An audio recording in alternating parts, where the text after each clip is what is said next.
I guess you haven't missed that the name of this channel is History Boobs. But does that mean anything?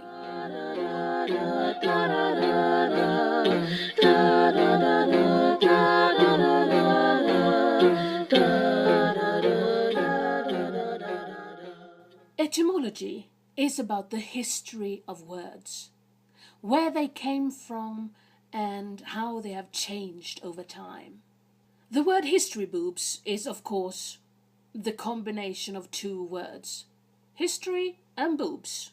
Those two words put together actually doesn't mean much, unless we start giving the word some meaning, of course. But I thought we should take a look at where those two words came from.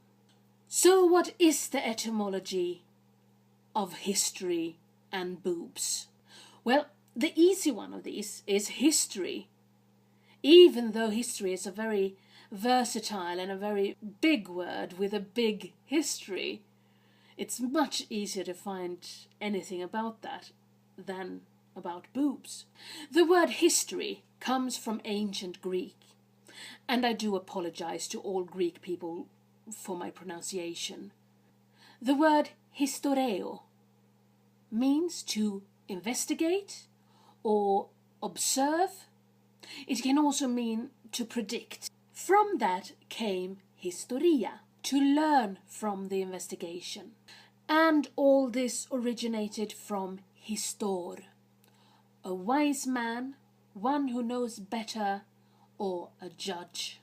In many languages, the word for history is still historia, but a bit different pronunciations, of course.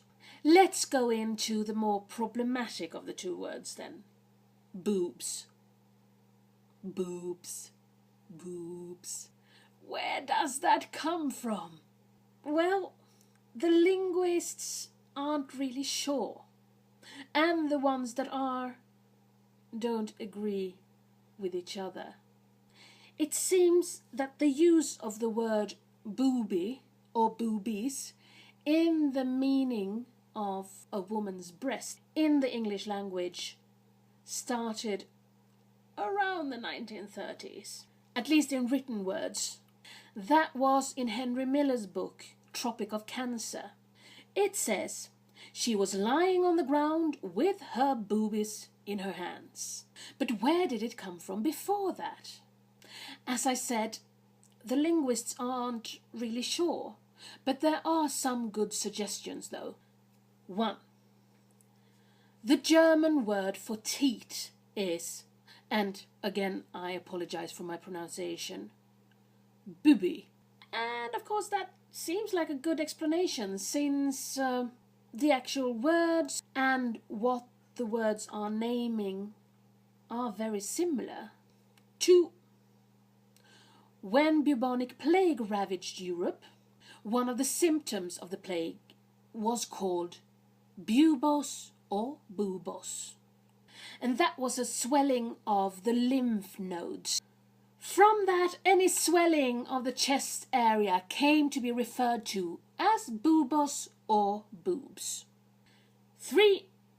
The Latin pupa, meaning little girl. Possibly it's also child talk for breast. Pupa would then be what later on was transformed to the German bubi, which in place became the English bubby, and over time the English transformed it to booby. But as I said, we don't really know. One interesting thing though is that it's so easy to find the etymology of a word, of something as complex as history. And then, as easy as that was, equally difficult was it to find anything conclusive about something as trivial as boobs. But since both history and boobs are awesome, why not just put them together to history boobs? I hope you learned something new today. Bye!